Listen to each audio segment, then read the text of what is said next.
El inicio de cada año es un momento idóneo para reflexionar sobre lo que hemos hecho en el año anterior y para plantearnos objetivos para el año que empieza. Hoy, como cada jueves en Mente Inteligente, voy a hablarte de eficacia personal. Vamos a hablar de productividad, de gestión del tiempo, de todo aquello que nos hace lograr nuestros objetivos cada vez de forma más cómoda, más eficiente y, por supuesto, más eficaz. Bienvenido a Mente Inteligente. Hoy te voy a hablar de cómo hacer una revisión anual y una planificación anual de objetivos. ¿Me acompañas?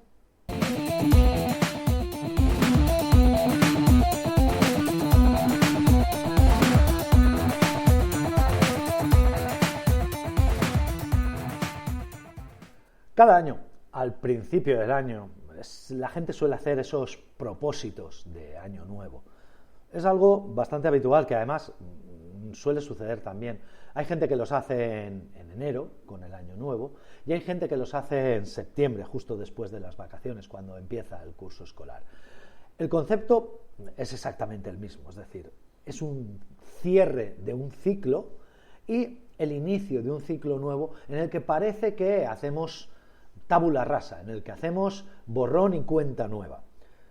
Al final esto no es así exactamente, porque realmente del día 31 de diciembre al día 1 de enero no pasa un año, pasa simplemente un día. Pero bueno, nos sirve el hacer este tipo de reflexiones, nos sirve en cualquier momento. Y si eres de los que, como digo, decide hacerlas a principios de año, pues es una buena época.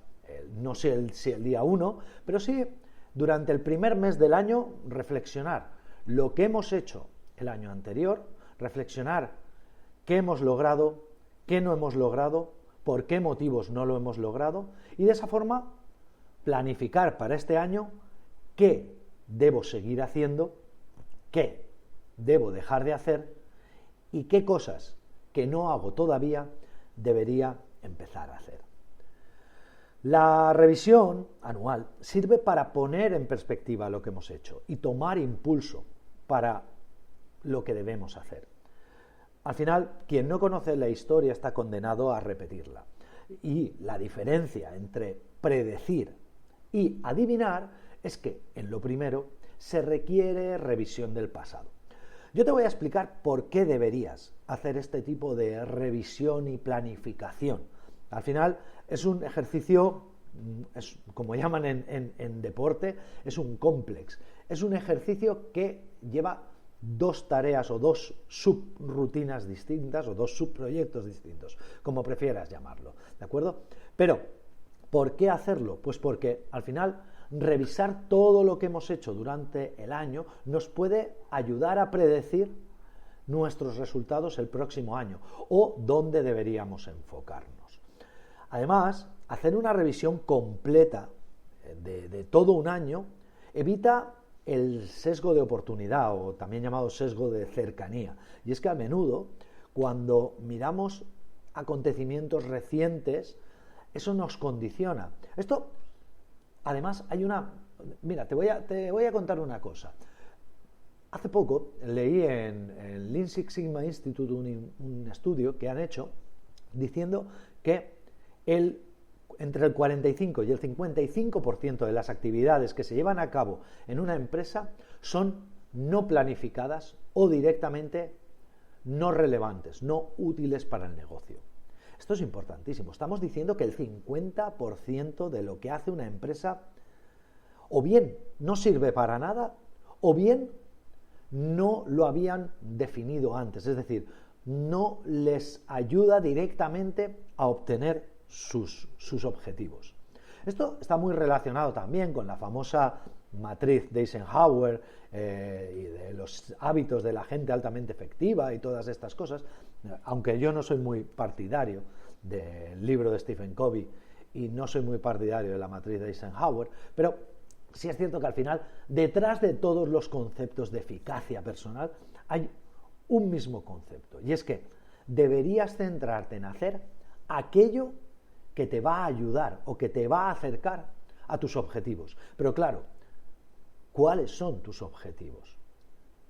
El problema que tenemos es que cuando nos metemos en la vorágine del día a día, perdemos de vista los objetivos con demasiada facilidad. Y eso no es bueno, eso no hace que los logremos.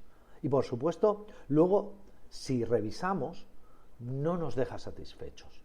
Así que yo te voy a dar un pequeño plan para que hagas esa revisión anual y luego una definición de objetivos y estrategias razonable y razonada. Además, si tienes una empresa, te recomiendo hacer esta misma revisión para tu empresa, ¿de acuerdo? Vamos con los 4 pasos que debe de tener tu revisión anual. La revisión anual debe de tener un primer paso en el que analicemos cuáles han sido los éxitos, qué he hecho bien este año. Luego tiene una segunda parte en la que vemos qué es lo que no ha ido bien, cuáles han sido nuestros fracasos. Un tercer paso que es ver qué objetivos, qué estrategia tenía el año pasado y si los he cumplido. Ya de paso podrías pensar qué podrías haber hecho mejor, ¿vale? O qué podrías cambiar. Y si no los has cumplido, ¿por qué no los has cumplido? Y un último paso, y es que es analizar qué ha surgido durante este último año que a día de hoy merezca mi atención, mi tiempo, o que suponga para mí un nuevo reto, un nuevo objetivo. Esos son los 4 pasos y eso es bastante sencillo. Yo normalmente te voy a decir cómo lo hago yo, ¿de acuerdo? Porque al final a todos se nos llena la boca diciendo, no, es que lo que deberías hacer es esto, pero luego no te damos el paso a paso. Bueno, pues yo te voy a dar un paso a paso. Te voy a decir lo que yo hago en mi revisión anual y en mi planificación anual de objetivos. Yo lo que hago es, en un primer momento, cojo un folio en blanco, en mi caso, cojo un mapa mental, ¿de acuerdo? O cojo posits si tengo una pizarra o con una pared muy grande donde voy pegando posits, y lo que hago es reviso mes a mes lo que he hecho. Esto tiene un sentido. El hacer mes a mes, desde enero hasta diciembre, y no intentar acordarme de las cosas en global, es para evitar precisamente lo que te he comentado antes del sesgo de oportunidad o el sesgo de cercanía, ¿de acuerdo? Entonces, yo cojo mi calendario y miro las visitas, las reuniones, los proyectos, las tareas que he realizado en el mes de enero. Y aquellas que considero relevantes, las apunto. Aquellas que, a ver, no hace falta que apuntes toda la información. Pues el día tal, llamé a tal persona que me dijo, no.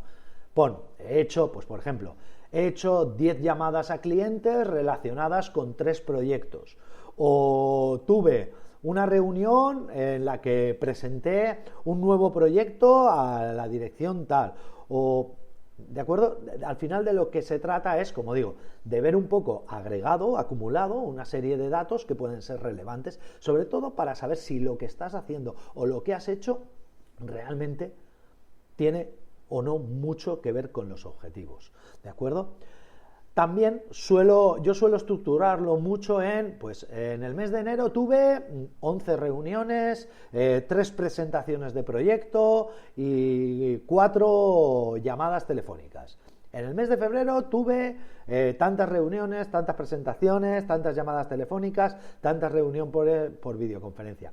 Todo esto, como digo, nos ayuda sobre todo a saber si hemos tenido muchas veces que hacer trabajos de urgencia. Y como digo, haciéndolo mes a mes, lo que evitas es el sesgo de oportunidad.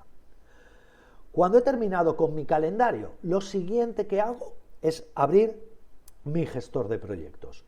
Abro mi gestor de proyectos y de cada uno de los proyectos... Ojo, ¿por qué hago primero el calendario y luego el gestor de proyectos? Pues porque normalmente mis proyectos están a varios meses. Entonces, no tendría sentido que hiciera primero el abrir los proyectos y apuntar en ese mapa mental los proyectos que he hecho, porque estaría sesgando gran parte de lo que luego apuntara en el calendario. En cambio, haciéndolo al revés, evito precisamente ese sesgo. Es decir, lo que hago es, apunto lo que he hecho y luego veo si eso era necesario para los proyectos, porque como te digo, eso es lo que te va a ayudar a entender si lo que estás haciendo sirve o no sirve para los proyectos que quieres lograr. Y en último lugar, cuando ya he acabado con el calendario y he acabado con los proyectos, abro una libreta donde tengo mis objetivos del año anterior y en base a esos objetivos también apunto en ese mapa mental lo que he hecho, lo que no he hecho y lo que he logrado de esos objetivos. Básicamente le apunto qué es lo que me había planteado lograr y luego reviso lo que he puesto en los proyectos, reviso lo que he puesto en el calendario y veo si efectivamente lo que he hecho está relacionado con los objetivos que me había marcado. Como te digo, el hacerlo de esta forma es muy, muy aclarador. La primera vez que lo haces te vuela la cabeza, porque te das cuenta de que un montón de las cosas que haces cada día, de los correos, de las reuniones, de las tareas que haces, realmente no tienen mucho que ver con tus proyectos, con lo que tu proyecto necesita, y mucho menos aún con tus objetivos. ¿De acuerdo? Entonces, como te he dicho, lo que hago, abro un mapa mental, reviso mi calendario, apunto en ese mapa mental todo lo que hay en el calendario que considere relevante, abro mi gestor de proyectos, apunto en el mapa mental todos los proyectos y por último abro mis objetivos anuales y apunto esos objetivos en el mapa mental. Y luego intento relacionar qué cosas de las que he hecho, en el calendario de tareas o lo que sea, qué cosas de las que he hecho directamente están relacionadas con un proyecto, es decir, las cojo y las uno o las fusiono la verdad es que con un mapa mental digital. Yo, por ejemplo, uso MindNote para iOS y para OS X, pero cualquier mapa mental te sirve. Pero es muy sencillo ahí darte cuenta de leer la primera tarea o lo primero que has hecho y decir, oye, estas reuniones que tuve de calendario, ¿estas reuniones están asociadas a algún proyecto? ¿Están asociadas a algún objetivo? Y cogerlas y arrastrarlas hasta ese proyecto y hasta ese objetivo. ¿Por qué lo hago así? Pues porque cuando acabas de hacer esta revisión te das cuenta de que hay tareas, hay acciones que has realizado que no las has hecho para conseguir ninguna de las cosas que te habías planteado, ni siquiera porque te las hubiera pedido un cliente en un proyecto. Es decir, las has hecho, pues sinceramente no sé muy bien. Sí, pues, imagino que por urgencia o por una necesidad te lo dicen, no te paras a pensar si realmente lo tienes que hacer tú, si realmente te ayuda a lograr tus objetivos y al final lo haces sin pensar, ¿vale?